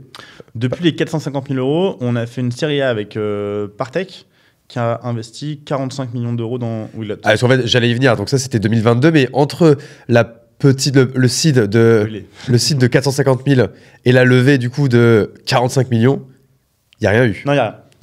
Donc c'est quand même... c'est vrai que d'un coup, énorme série A. Et ça, est-ce que tu peux nous en parler? À quel moment vous décidez de partir en roadshow, de le relever? Comment vous estimez le montant? Comment ça se passe? Comment vous trouvez le partenaire? En plus, je crois que ça, c'est une partie cash in, cash out. Donc pareil, est-ce que tu peux nous parler un peu de cette phase? Parce que c'est intéressant, sachant qu'en plus, c'est sur une période qui est pas évidente. Donc déjà, bien joué pour ça. Est-ce que tu peux nous en parler? Ouais, carrément, avec plaisir. Alors nous, en fait, en 2021... Début 2021, on commence à recevoir pas mal de inbound messages, soit de fonds, soit potentiellement d'industriels ou d'autres acteurs qui nous posent des questions sur notre intérêt pour soit faire une levée de fonds, soit discuter potentiellement rachat ou autre. Et en fait, alors, généralement, on n'y répond pas. Enfin, on y répond. T'es même pas curieux. Bah, on n'est pas curieux à ce moment, dans ces cas-là. Dans le cadre d'industriels, d'autres acteurs qui seraient intéressés, non pas pour une levée de fonds, mais pour voir un peu rachat ou collaboration, qu'est-ce que ça pourrait donner, ça oui. Et en fait, on s'est dit à un moment, là, on est en train de faire les choses de manière un peu dispersée. On ne pourra pas prendre une décision à la fin. Donc, la meilleure façon de un peu connaître la valeur de Weglot et de pouvoir prendre une décision, c'est de faire un process. Ok, intéressant. Donc de base, ça ne vient pas par un besoin de cash, un besoin d'accélération plus forte que d'habitude ou autre. Non, au départ c'est ça. Et on se dit, je vais venir à un agent immobilier pour estimer ta baraque, quoi. Ouais, les conditions de marché, elles sont quand même plutôt positives. On a des bonnes métriques. On se dit, voyons ce qui se passe. Et il y a 3 scénarios possibles. Ça veut pas dire que c'est ce qu'on avait en tête, mais il y a 1, on fait rien. 2, quelqu'un rachète 100%. Ou 3, quelqu'un investit dans Weglot. Et on se dit, dans tous les cas, 3 scénarios sur la table. Dans tous les cas, c'est cool. Il faut tous les considérer. Et le plus gros concurrent, c'est on fait rien. Et là, à ce moment-là, on se dit, faisons-nous aider par des experts, une banque d'affaires pour nous conseiller là-dedans, pour essayer d'y passer le moins de temps possible, même si ça prend du temps. Vous avez travaillé avec qui, là, du coup? Et on a travaillé avec Joy de JP Bouland. Je ne sais pas si ça te parle. Mais, non, j'avoue, je ne connais pas personnellement. Ils sont très spécialisés dans la tech. Ils font que de la tech. Et franchement, c'était vraiment... T'es pas allé voir Lazare, du coup? Non, je suis pas allé voir Lazare. J'aurais pu, effectivement, mais alors, il se trouve que Joy a bossé chez Lazare quand j'y bossais. Okay. Et qu'il était dans l'équipe tech de Lazare. Okay. Donc, il y a quand même un petit lien. Mais en fait, on est quand même si c'est un montant important, c'est une petite opération pour Lazare. Et donc, on se dit qu'il vaut mieux être une opération importante pour un autre acteur. Et qui probablement est un peu plus pure player, quoi. Et oui, c'était un peu. Et tout de suite, donc, quand vous allez les voir, en fait, alors peut-être tu peux expliquer c'est quoi le métier de ces personnes pour que les gens comprennent. Très bien dit, c'est agent immobilier, mais pour les boîtes. Voilà. C'est en fait, eux, leur métier, c'est de te conseiller sur à quelle valeur quelles sont les opérations qui peuvent être intéressantes pour toi, qu'est-ce que tu peux faire, c'est quoi la réalité du marché, qui peut investir chez toi, combien, de quelle manière. Donc, est-ce que les gens vont totalement te racheter, pas totalement te racheter, etc. Et a priori, avec quelle valeur et quelles conditions. Donc, quelles conditions, c'est est-ce que tu prends tout avec des actions de la boîte qui te rachète, ou est-ce que tu prends du cash, ou est-ce que ils mettent du cash dans la boîte. Enfin, bref, toutes ces questions-là, ils vont t'aider et t'accompagner dessus pour essayer de maximiser ton intérêt et le leur. Le leur, c'est d'être payé sur... Oui, parce que ils prennent un cut sur les montants. Exactement. Et vous, est-ce que tout de suite, vous indiquez que, en fait, je pense qu'il n'y a aucun fondeur qui est contre faire une opération de cash-out à un moment donné. Mais est-ce que vous, tout de suite, vous indiquez que c'est quelque chose qui va être important pour vous pour prendre une décision? Non, nous, au début, on dit, on veut étudier différents scénarios. Les voilà. Et on ne sait pas encore exactement lequel est le plus intéressant pour nous et pour Weglot. On essaie aussi de lier notre destin et celui de Weglot ensemble. Donc, on ne peut pas essayer de faire une opération qui soit uniquement pour les fondateurs et pas pour la boîte, quoi. Ok. Et donc à ce moment-là, du coup, c'est quoi qu'est-ce qui se passe en next step? En next step, on commence à explorer le scénario, préparer un peu tout le marketing autour de comment est-ce que tu parles de Weglot et comment tu le présentes aux gens qui pourraient être intéressés, contacter les gens qui pourraient être intéressés et commencer à avoir des meetings et des entretiens avec chaque candidat. Avec tous les fonds, quoi. Ouais, fonds, mais il y avait aussi des non-fonds, des acteurs, par exemple, de l'hébergement ou autre. Et donc faire un peu des premières discussions avec eux et confronter un peu quelles sont leurs envies, les nôtres, les scénarios possibles. Et on se retrouve fin d'année 2021, début 2022, et là, en fait, on a un peu choisi ce qu'on voulait faire. Donc on s'est dit que nous, notre intérêt, c'est de continuer de développer Weglot, de vraiment essayer de construire cette vision qui est de créer la marque de référence mondiale au même titre que Stripe l'est pour le paiement, on veut l'être pour la traduction. Et pour le faire, en fait, il faut qu'on continue d'être investi, majoritaire, et idéalement repartir sur un cycle avec un fonds qui a de l'expérience dedans et qui sait accompagner les boîtes de notre taille. On pense que c'est une bonne idée. Et on se retrouve avec 3 fonds à ce moment-là, à qui on parle. Vous avez 3 propals du coup? On a 3 discussions avec 3 fonds. Ouais, ok. Et ceux avec lesquels on s'entend le mieux, on a le meilleur fit, à la fois perso, mais aussi en conditions, mais aussi surtout, franchement, culturel, c'est Partech. Et donc, du coup, on fait l'opération avec eux. Ok, alors je sais que dans ces moments-là, il y a sûrement des chiffres qui sont confidentiels, mais à ce moment-là, ce qu'on peut dire, c'est que du coup, vous levez 45 millions. Il y a une partie cash-in, une partie cash-out. Ouais, c'est ça. Et vous restez majoritaire. C'est ça, exactement. Donc des super conditions à cette période-là en plus. Ouais, et très bien résumé. Ok, alors à ce moment-là, c'est quand même pas anodin. Ta vie à toi, elle change et la vie de Weglot, elle va changer parce que d'un coup, ça fait quand même aussi beaucoup d'argent pour accélérer et toi, ça te fait beaucoup d'argent pour te sentir sécurisé. Est-ce que tu peux nous parler un peu de ces deux aspects? Qu'est-ce qui change à ce moment-là? Est-ce que tu te rappelles de ce jour-là, limite, où il y a le virement qui est fait? Enfin, tu vois, c'est des choses que les gens peuvent se fantasmer. Mais en vrai, qu'est-ce qui se passe réellement ce jour-là? Ouais, non, c'est une bonne question.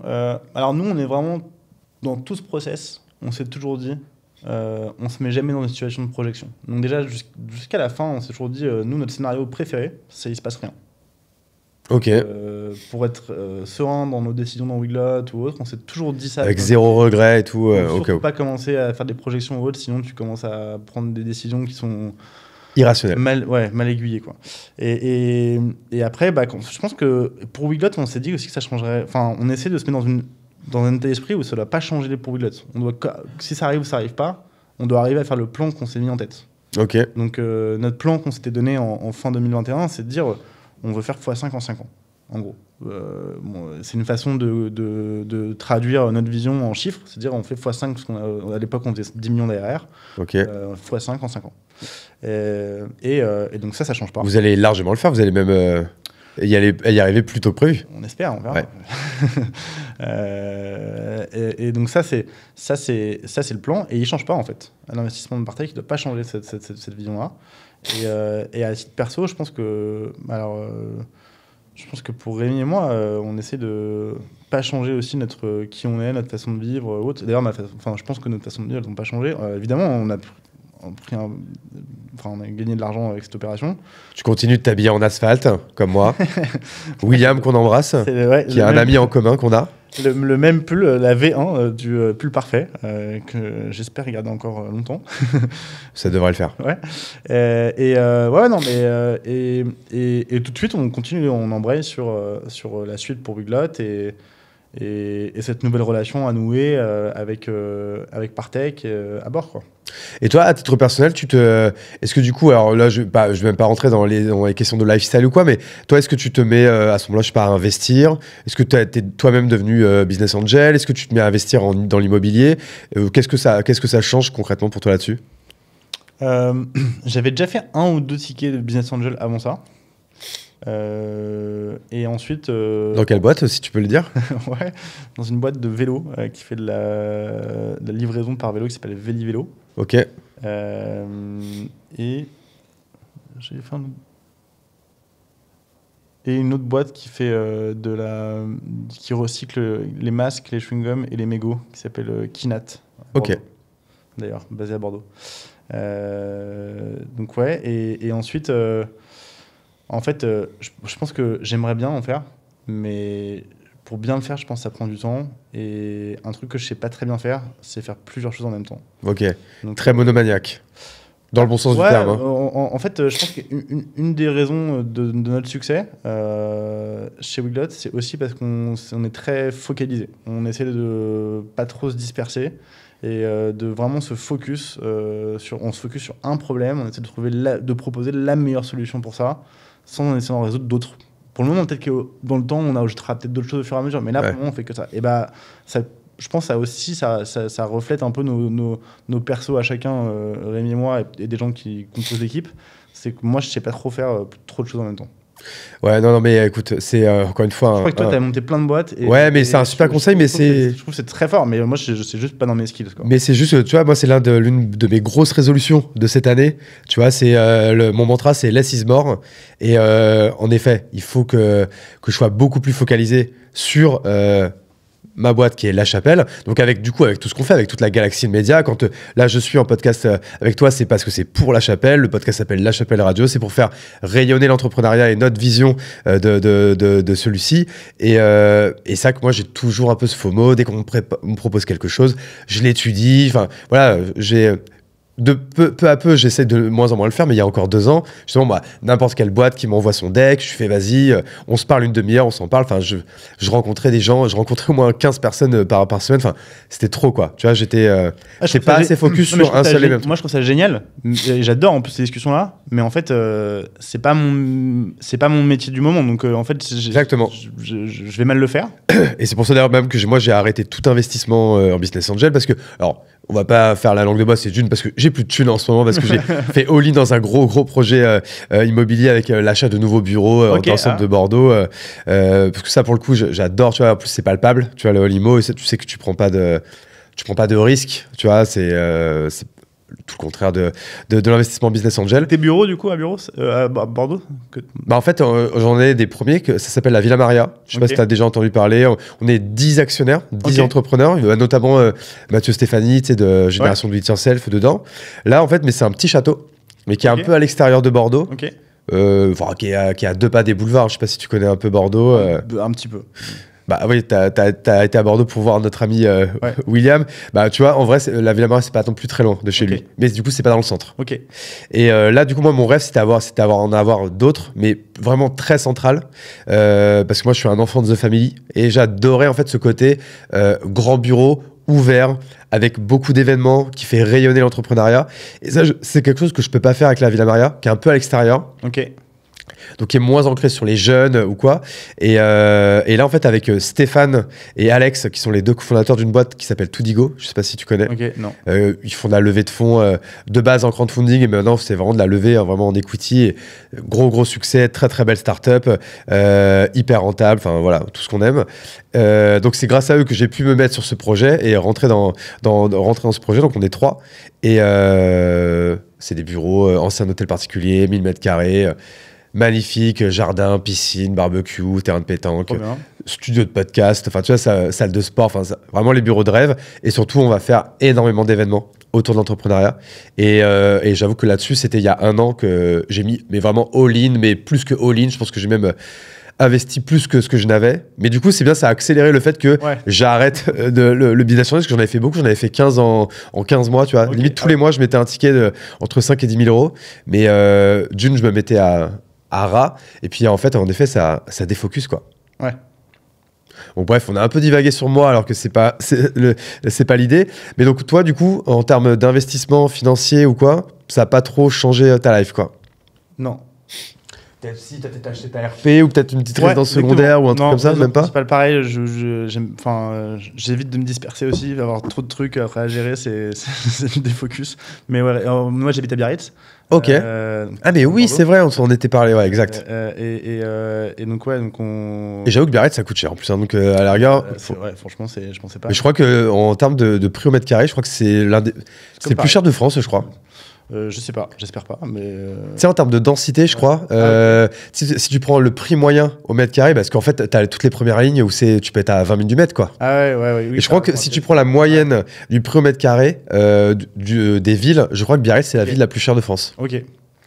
Mais j'habitais déjà là-bas avant de faire un peu de cash out. Parce que tu es du sud-ouest de base? Non. Même pas. Non. Et mon associé est à Bordeaux. En fait, c'est mon associé quand on s'est rencontrés, quand on a compris qu'on allait travailler ensemble pendant probablement quelques années. Il m'a dit, dans mon projet de vie, j'ai envie de partir de Paris à un moment, je sais pas encore où. Et ensuite, ils ont choisi Bordeaux avec sa femme. Et ils sont partis. J'ai vu que ça fonctionnait. Je m'étais jamais projeté dans pas vivre à Paris. Et je me suis dit, parce que toi, t'es parisien de base? Ouais, parisien de base. Mais parisien ou banlieue? Parisien. Ok. Pareil, ouais. T'as réfléchi quand même. Non, parce que je suis né en banlieue, mais c'est parce que l'hôpital était en banlieue, pas que. Bref, peu importe. Ok. C'est un détail. Et donc, je me suis dit, c'est trop bien. En fait, il y a un autre référentiel des possibles de pas vivre à Paris. Et en fait, on aime beaucoup le sud-ouest avec ma femme. On s'est dit, allons tester.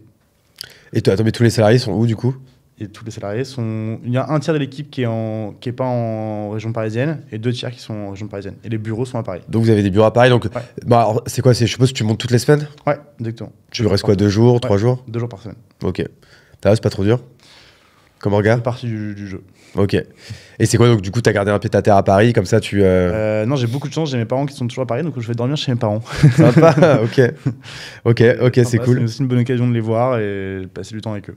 Ok, franchement si t'as ton équilibre en vrai c'est cool hein. Ah ouais. C'est quoi, tu viens du coup de nuit c'est quoi lundi, mardi, mercredi, c'est quoi?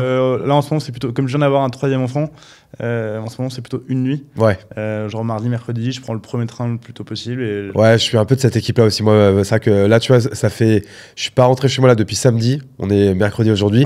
Ouais, tu vois, c'est le max que je puisse faire là. C'est trop long là. Il faut que je rentre là. T'as des enfants? J'ai une fille qui s'appelle Juliette, qui a 7 ans. Et j'avoue que je suis très casanier. J'adore être chez moi, j'adore être avec ma famille. Je suis pas trop un fan des déplacements ou quoi. Donc c'est pour ça que j'essaie quand je viens à Paris, de tout mettre et de venir qu'une seule fois par mois. Et donc c'est hyper intense. J'en sors sur les rotules, mais au moins, comme ça après, je suis peinard. Et en fait, moi, j'adore mes routines. Et donc en fait c'est vrai que là d'être à Paris ça casse mes routines, de coucher, de lever, de travail, parce qu'en fait là comme je fais des podcasts du coup pendant toute la journée, pendant 2 ou 3 jours, ça me nique un peu toutes mes routines quoi. Ok. Donc voilà. Vous levez du coup en 2022. Ouais, début 2022. Donc et à un moment où la guerre en Ukraine démarre. Ok, bon référentiel. Et à ce moment-là, du coup, un peu l'état d'esprit de l'année, quoi. Ouais, on est. Et puis en plus, c'était un peu le début aussi de la crise. Ça devenait ça devenait un peu compliqué au niveau des fonds, etc. Et vous faites cette hyper belle levée. On l'a dit, du coup, grosse partie cash out et grosse partie également cash in parce que il y avait 45 millions d'euros. C'est quoi du coup la stratégie à ce moment-là de Weglot? Comment vous décidez d'accélérer là? Comme je t'ai dit, nous, on s'est dit, peu importe, finalement, on s'est mis dans un état d'esprit. Le plan qu'on veut faire, c'est faire x5 en 5 ans et continuer de développer ce qu'on sait très bien faire sur la partie distribution, marketing, inbound et produits. Mais effectivement, accélérer à différents endroits. Donc, il y a de l'amélioration continue du produit. Garder cette vision de dire... on doit être le produit de référence pour la traduction web. Donc, qu'est-ce qu'on doit mettre en plus pour y arriver? Et dans la partie distribution, il y a quelque chose qu'on a commencé à faire en début 2020 et qu'on veut aussi accélérer, c'est la partie sales. Aujourd'hui, à l'époque, chez Weglot, jusqu'en début 2020, il y a 0 sales. Il n'y a pas d'équipe sales, c'est que du marketing. Les gens, ils découvrent le produit et ils commencent à l'utiliser par eux-mêmes. Ils peuvent avoir une interaction avec nous, mais c'est via notre team support. Ouais, donc vraie stratégie prod-led grosse de base. Voilà. No code, product-led growth, je ne connaissais pas ces mots. Prod-led grosse, c'est là en fait la croissance vient du produit. Exactement. On tout se fait de manière self-service. Ouais. Voilà. Et, sauf qu'à un moment, on commence à voir qu'il y a quelques boîtes qui nous disent, je sais pas, hein, c'est pas vrai, mais c'est pour le nom, t'aurais L'Oréal qui arrive et qui dit, bah, ça m'a l'air super bien votre produit, mais moi, je peux pas essayer par moi-même, j'ai besoin que quelqu'un m'explique c'est quoi les avantages, comment ça fonctionne, me fasse une démo. Et au début, on répondait pas trop à ça parce qu'on essayait de se focus vraiment sur. Ouais, chez vous, il n'y a pas de démo, il n'y avait pas de démo, pas d'onboarding, pas de. À l'époque, il n'y avait rien. Ouais. Et puis après, je dis, bon, ok, peut-être une opportunité, on va commencer à en faire quelques-unes pour un peu comprendre qu'est-ce que les gens veulent, qu'est-ce qu'on pourrait faire, etc. Et on commence à sentir l'opportunité fin 2019, début 2020. Et là, il y a Laura qui nous rejoint pour construire un peu un savoir-faire sales qu'on n'a pas. Ok, bon, partie exploratoire, qu'est-ce que ça peut donner chez nous, comment est-ce qu'on fait dans la découverte du produit, le go-to-market, c'est le même produit. Là, on ne fait pas deux produits différents, mais est-ce que tu as des plans différents pour cette typologie de clients et autres? Et donc, voilà, de début 2020 à début 2022, finalement, on explore pas mal, on commence à trouver des choses qui fonctionnent, on commence à avoir ce qu'on appelle maintenant un peu une voie de découverte qui est sales assisted. Donc, c'est les gens pour qui c'est important d'avoir une interaction avec notre équipe pour comprendre les bénéfices du produit, comment ils peuvent l'utiliser chez eux. Et qui parfois aussi ont des configurations techniques complexes qui peuvent demander un peu d'aide de notre part. Ouais. Et nous, on adapte un peu. Ok, bah, pour ces gens-là, ils ont des besoins et des plans qui sont un peu plus différents, un peu plus gros, et des choses différentes que le self-service. Et donc, des prix qui sont aussi un peu plus élevés. Mais c'est le même, en soi, c'est l'utilisation du même produit. Ça fonctionne bien. Et donc, l'idée, c'est aussi, dans l'accélération des 5 prochaines années, c'est d'accélérer cette partie-là. Mais c'est pas que ça, on veut continuer à faire grossir le self-service aussi. Il faut que les deux grossissent. Et par exemple, une des choses qu'on a faites en 2022, c'est on discutait avec Squarespace, donc il y a un autre CMS qui permet de créer un site web. Et eux nous ont choisi pour être le fournisseur de la traduction et du multilingue, la fonctionnalité au sein de leurs produits. Ok. Alors, c'est pas de la Est-ce que marque tu peux faire ton site avec Squarespace? Ouais. C'est pas eux qui ont racheté Google Domain, enfin un truc comme ça? Tout à fait. Ouais. Exactement. Mais quand j'ai vu ça, parce que moi j'achète tous mes domaines sur Google Domain, ça m'a fait bizarre de voir que c'est Google qui se fait racheter un truc par une autre boîte en fait quoi. Bon, là, c'est une activité non core pour eux. Donc ouais. Non mais c'est marrant quoi. Et donc tu peux faire un site avec Squarespace, donc c'est un CMS comme no code, un peu comme Webflow ou Framer. Ouais, c'est ça. Et dans leur admin, quand tu as une fonctionnalité multilingual ou translation by Weglot. Ok. Et ça, du coup, c'est quoi le business model? C'est quoi le deal que vous avez? Ça, sans rentrer dans les détails, parce que légalement, je crois que j'ai pas le droit. Bien sûr. Mais c'est un partage de revenus. Donc, on leur reverse un pourcentage sur les clients qui viennent d'eux. Donc, ça veut dire que les clients sont à vous quand même. Les clients signent Weglot. Les clients, ils achètent un plan. Ils login ouais, ok. Ouais, exactement. Ok, très cool. Donc ça, par exemple, c'est l'une de vos pistes de développement. C'est l'une des choses qu'on a développées après l'arrivée de Partech. Dans les autres choses qu'on essaie de développer, c'est ces partenariats-là. Alors là, c'est un partenariat avec un outil CMS, mais tu as parfois aussi même des softwares qui vont équiper des typologies d'industrie. Je prends un exemple avec qui on travaille. Il y a un software qui s'appelle Final Site, qui est le leader mondial des outils web pour les écoles. Ok. Et alors ils étaient US à la base et maintenant ils sont vraiment dans le monde entier. Et donc ce qu'ils vont faire, c'est qu'ils vont proposer de faire un site pour une école, mais aussi d'avoir un outil d'interaction avec tes étudiants, les parents d'élèves, d'avoir un outil de communication pour pouvoir dire quand je sais pas, il y a la neige et le bus peut pas venir. Il neigeait hier à Paris, c'est pour ça. Ouais, c'est vrai. et je sais pas quand est-ce que l'épisode sort, mais l'épisode devrait sortir normalement au mois de février, mais c'est vrai que là du coup début janvier et il a neigé à Paris et la neige a tenu un peu. C'est vrai. Et donc cet outil-là, ils sont leaders dessus et ils cherchaient une solution pour pouvoir proposer la traduction dans cet outil. Et donc un peu d'une manière un peu différente, mais finalement dans le même état d'esprit, on collabore avec eux et ils nous distribuent à l'ensemble de leurs clients écoles. Ok. Et ça, en fait, il y en a pas mal. Enfin, on soupçonne. Donc, c'est aussi un endroit qu'on veut davantage explorer cette année. C'est trouver d'autres fournisseurs de solutions, parfois qui sont spécifiques à une industrie, qui ont des besoins d'avoir cette fonctionnalité et de nous, qu'on vienne leur faciliter la vie en leur proposant de la fonctionnalité et qu'en plus, eux, puissent gagner de l'argent grâce à ça. Ok, parfait. Et toi maintenant, à votre niveau de croissance et votre niveau de taille d'équipe, hein, donc on le rappelle, vous êtes à peu près à 25 millions d'ARR. Donc ARR, c'est vos revenus récurrents annuels, parce qu'on rappelle, vous êtes un SaaS. Donc un SaaS, c'est un Software as a Service. J'essaie un peu de tout traduire, parce que beaucoup de potes m'ont reproché d'utiliser trop de termes qu'ils ne comprennent pas, en fait, des fois, qui sont vraiment de chez nous. Et donc du coup, c'est là que vous êtes un business par abonnement. Exactement. Ça veut dire qu'en fait, le 25 millions, c'est la somme des abonnements que nous paye chaque client à l'année.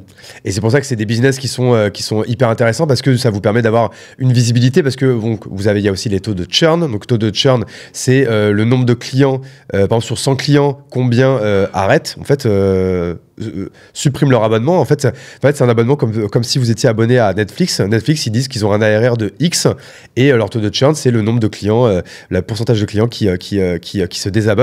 Donc, à partir du moment où tu as ton ARR et ton taux de churn moyen, et ben, ça te permet quand même assez facilement de faire des prévisions. Et puis aussi, une autre KPI qui est ton chiffre d'acquisition et ta croissance moyenne. Et ça te permet en fait de faire des prévisions assez court, moyenne ou long-termistes pour, notamment pour recruter, pour investir, pour dépenser en marketing. Et puis, et je sais pas pourquoi je suis arrivé là, j'ai un peu divagué. Mais oui, c'était pour dire, voilà, donc à ce niveau de croissance qui est le vôtre, donc 25 millions d'ARR, une cinquantaine de salariés, c'est quoi aujourd'hui, toi, ta fiche de poste, ton rôle en tant que CEO, c'est quoi un peu ta semaine type? C'est quoi tes gros enjeux, quoi, grosso modo? C'est une très bonne question. Je pense que mon rôle, même si mon associé, il a pas mal évolué avec le développement de la boîte. Mon rôle, il y a plusieurs choses. Je pense qu'il y a une partie de mon rôle, c'est d'être un support pour les équipes. Ça veut dire d'essayer de faire en sorte qu'ils soient dans les meilleures conditions possibles pour travailler. Je pense que c'est une bonne partie de ma semaine. Et ça, il y a pas mal quand même être capable d'être réactif au quotidien, d'essayer de les aider à dans les bonnes conditions, pas bloqués par des choses. Donc ça, je pense que c'est quand même une partie importante de mes journées. Une autre, le recrutement. Même si on ne recrute pas beaucoup. C'est quoi, par exemple, là, cette année, vous prévoyez de recruter combien de personnes? Cette année, c'est pas gravé dans le marbre, mais je pense, tu vois, on était 48 à la fin de l'année. Potentiellement, je dirais un haut de fourchette, ce serait 60. Ouais, donc c'est croissance lente des people, quoi. Ouais, croissance lente des people. Et dans les recrutements, on voit tout le monde. Avec mon associé, même les stagiaires, le dernier entretien, c'est avec ils passent par vous, ouais. Ouais, bon, à moins de 50 personnes, ouais, c'est... Je pense que c'est au-dessus de 100 personnes que là, c'est peut-être plus le cas, mais oui. Ouais, à ce niveau de taille de boîte, ouais, vous pouvez encore le faire, quoi. Donc ça fait partie aussi des choses qu'on fait, que je fais. En direct management, t'as combien de personnes, toi? Il y a Laura qui est au sales, Eugène en marketing. Dans la partie people, RH, il y a 2 personnes, Meryl et Marie, et une partie finance, Julien. Donc, et après, il y a aussi la partie support, où ils sont 2 au support. Ok. Donc, oui, il y a 7 personnes. Ok, ça marche. Et toi? Après, il y a beaucoup d'autonomie chez nous. Ouais, bah, de toute façon, déjà, ça a l'air d'être quand même ancré un peu dans votre culture, parce que déjà, les 2 founders ne sont pas à Paris. Même si vous y êtes un petit peu, ouais. Vous n'y êtes pas toute la semaine. Tu vois, là, hier, j'étais avec Wilfried de Superprof, qui lui disait presque l'inverse, parce que moi, j'avoue que je suis plutôt de ton école, mais lui, il disait, moi, en fait, je suis au bureau, mais tous les jours. Tu vois, j'adore être au bureau, je veux toujours être avec les équipes ou quoi. Et en fait, voilà, il y a, selon les boîtes, la culture est différente à ce niveau-là, quoi. Ouais, je comprends aussi. Après, nous, c'est pas la nôtre, mais non, il y a beaucoup d'autonomie et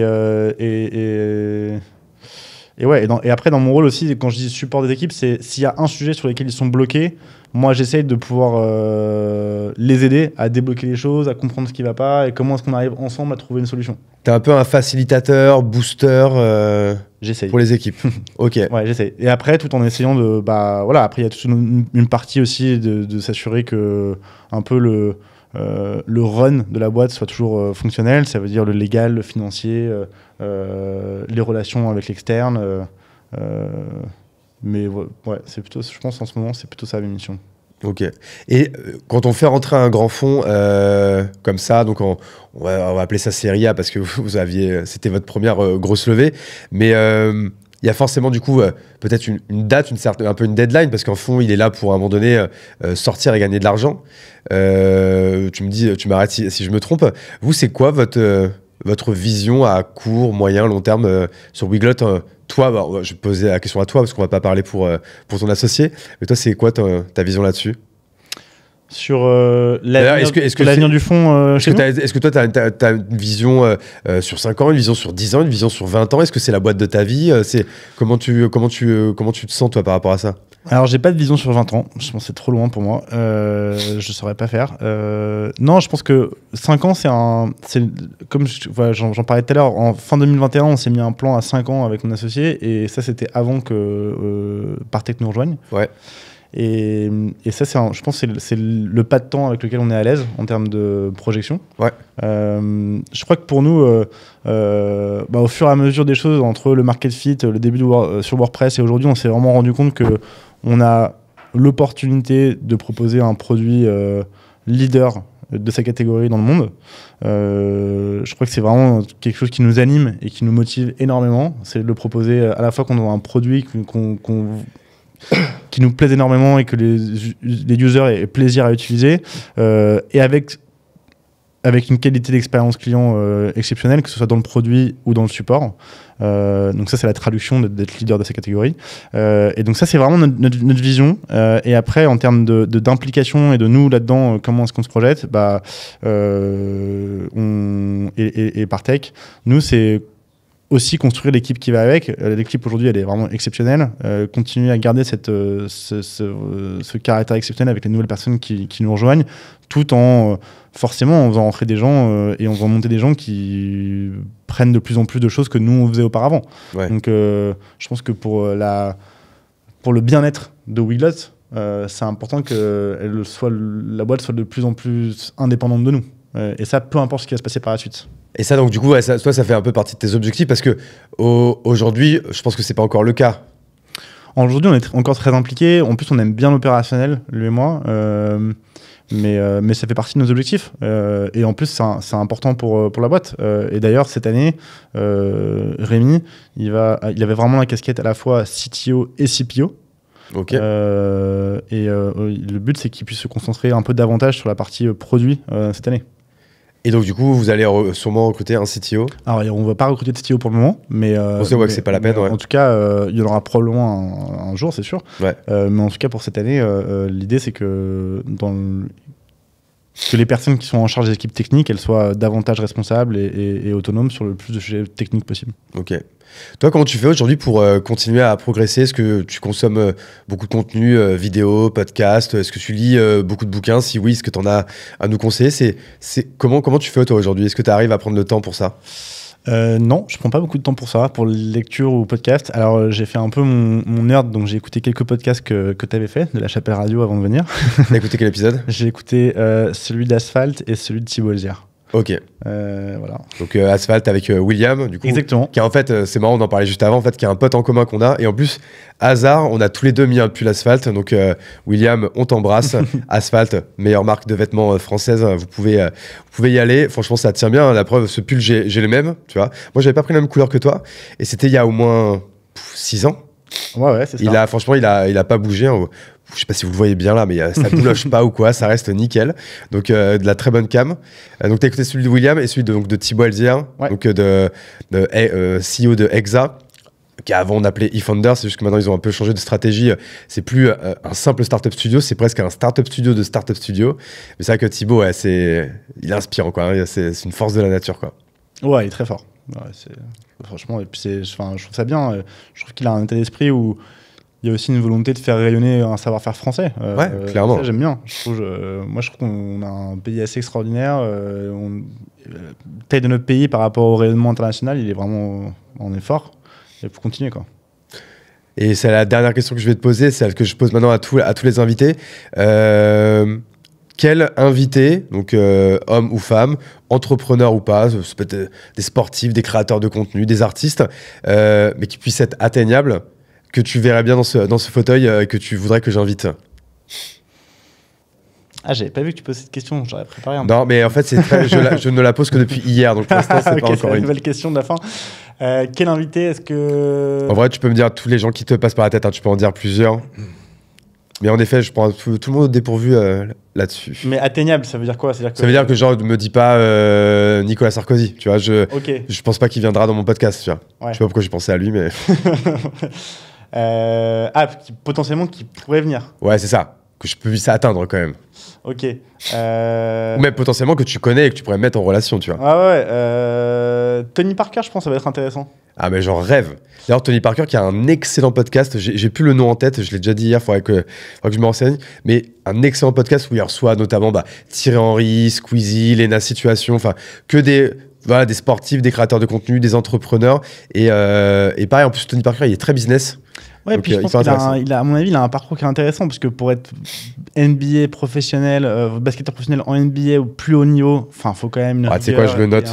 Tu vois, je sais que je le veux, mais tu vois, je me l'étais pas noté en mode je pourrais pas l'atteindre, mais t'as raison, personne n'est inatteignable et il faudra que j'essaye. Ouais, je pense qu'il va vraiment être, ça va être intéressant, cette casquette-là, la casquette entrepreneuriale. Il a réinvesti quand même pas mal de temps et d'argent dans la France, donc je trouve que c'est intéressant, son parcours.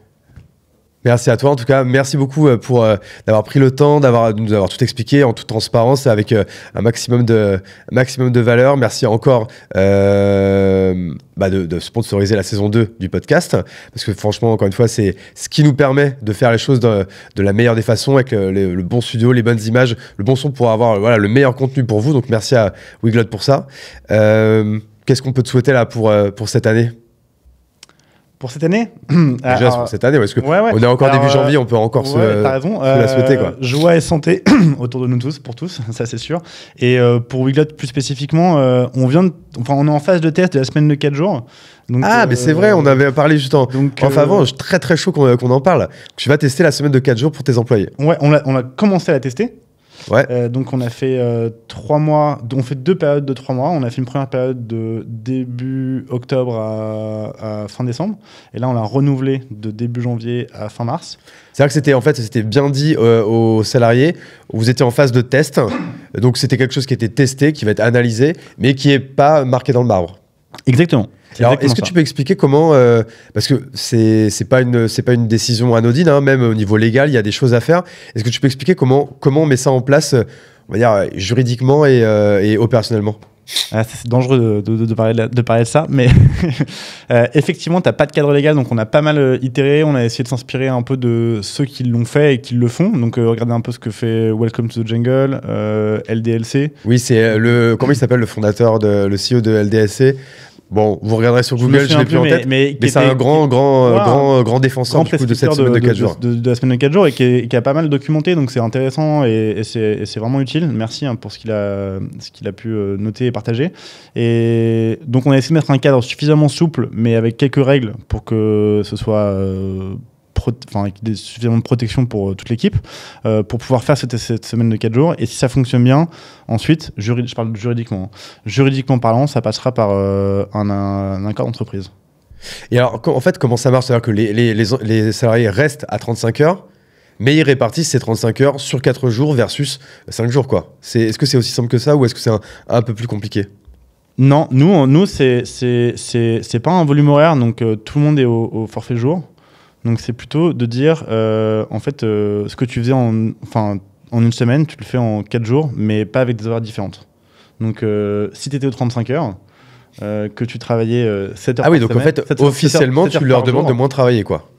Officiellement, je leur demande de moins travailler moins d'heures. En volume horaire, exactement. Ok, non, mais c'est intéressant. Ouais. Parce qu'en fait, que les gens se disent, c'est pas 35 heures réparties sur 4 jours, c'est non, tu travailles 4 jours, mais juste, on te demande de travailler plus efficacement. Et en fait, on se dit, vu que tu vas avoir un jour de plus de repos, bah, tu seras plus à même en fait, d'être plus efficace et du coup plus heureux. Et puis, c'est un cercle vertueux de croissance quoi, dans la théorie. C'est l'intuition qu'on a. Après, c'est le postulat de départ, il faut qu'on le vérifie et que effectivement les gens. Et du coup, c'est quoi le jour qui saute? C'est le vendredi? Alors, comme il faut que nous, dans notre état d'esprit, il faut que pour l'extérieur et pour l'interne, la société reste ouverte 5 jours. Ouais. Donc, faut pas que ce soit au détriment de l'expérience. Oui, par exemple, au support, il faut pas qu'ils soient tous absents le vendredi, par exemple. Exactement. Ouais. Donc, pour le moment, on a fait un choix d'avoir un jour au choix. Et donc, c'est soit le mercredi, soit le vendredi. Et aujourd'hui, on peut le changer chaque trimestre. Ok. Et les gens, ils prennent plutôt quoi? Un week-end de 3 jours ou une pause au milieu? Bah, on fait en sorte que ce soit quand même assez équilibré. Bah, pareil, pour pas que se retrouve avec une toute petite équipe le vendredi et une énorme équipe le mercredi. Donc on est à peu près, je dirais, en moyenne à, on va dire, entre un tiers, 2 tiers et moitié-moitié. Ouais. Après, j'avoue que le mercredi, c'est pratique pour les enfants notamment. Moi, je sais que... alors moi, je suis entrepreneur, donc en fait, au final, on fait ce qu'on veut. Mais je sais que, tu vois, moi, tout le mercredi matin, c'est ma femme qui ne travaille pas et qui s'occupe de notre fille. Et le mercredi après-midi, c'est moi. Ok. Parce qu'en fait, elle a des activités le matin, des activités l'après-midi, fait ça, et puis il faut s'en occuper, en fait, tu vois. Ouais. Enfin, après, c'est vrai qu'il y a des centres aérés, il y a tout ça, mais c'est vrai que nous, on a fait le choix qu'elle puisse faire des activités. Et c'est vrai que du coup, si on était salarié, bah, moi, j'avoue que j'aimerais bien avoir mon mercredi après-midi d'offert par la boîte, quoi. Ouais, exactement. Et donc, du coup, ce qu'on peut souhaiter, c'est que ça fonctionne et qu'on le pérennise pour 2024. Et que vous atteigniez les 50 millions. Il vous reste combien de temps maintenant? 50 millions d'ARR d'ici fin 2026. Donc, il vous reste 3 ans. Il nous reste 3 ans. Donc, logiquement, pour l'instant, vous êtes sur ce trend-là. Pour l'instant, on est on track. Ok. Bah écoute, en tout cas, bon courage à toi pour tout ça. Bon courage à Weglot. Merci encore. Et puis, pour tous ceux qui nous écoutent et qui sont arrivés au bout, bah, merci d'avoir tenu jusqu'à la fin de l'épisode parce qu'on sait que c'est des épisodes un peu longs. Je sais pas combien de temps on a fait. On a dû faire une bonne heure et demie, je pense, donc, qui est au-dessus de la moyenne, donc qui est un bon épisode de podcast. Évidemment, si vous nous regardez sur YouTube, abonnez-vous, mettez la cloche, faites tout ça. Mettez je sais pas, ça se dit encore un pouce bleu, un pouce en l'air, enfin bref, mettez que vous aimez, quoi, ça nous aide énormément. Si vous regardez ça sur Apple Podcasts, Spotify ou autre, mettez 5 étoiles. Pareil, ça mange pas de pain. Ça vous prend 2 secondes, c'est gratuit. Et nous, ça nous aide énormément à être bien référencés dans cette jungle qui est le podcast. Merci encore à tous. Merci Augustin. Et puis, on vous dit à très bientôt dans le podcast. Merci beaucoup.